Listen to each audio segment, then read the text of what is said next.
అందరికీ నమస్కారం. నేను మీ అన్నపూర్ణ. రేపటికి 2 విశేషాలున్నాయి. వాటిని తెలియజేయడానికే నేను మీ ముందుకు రావడం జరిగింది.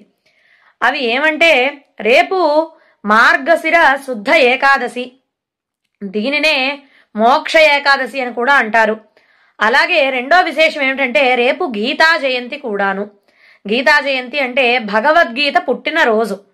అంటే భగవద్గీతని శ్రీకృష్ణ పరమాత్ముడు అర్జునునికి తెలియజేసిన వివరించిన రోజు. కాబట్టి రేపు చాలా విశేషమైన రోజు, సోమవారం కూడాను. కాబట్టి రేపు అవకాశం ఉన్న వాళ్ళందరూ కూడా తప్పకుండా వైష్ణవాలయ దర్శనం లేదా ముఖ్యంగా కృష్ణుని ఆలయ దర్శనం లేదా శ్రీకృష్ణ పరమాత్మని దర్శనం చేసుకుని శ్రీకృష్ణ పరమాత్మని నామాన్ని జపించుకోవడం, ఆయనకి సంబంధించిన ఏవైనా స్తోత్రాలని పఠించుకోవడం, అలాగే వీలైతే భగవద్గీత పుస్తకం ఇళ్లల్లో ఉంటే గనక భగవద్గీత పుస్తకాన్ని పూజామందిరంలో ఉంచి దాన్ని కూడా పూజించుకోవడం, అలాగే భగవద్గీతలోని ముఖ్యమైన శ్లోకాలు కొన్నింటినైనా రేపు పఠించుకోవడం చాలా విశేషమైన ఫలితం ఇస్తుంది.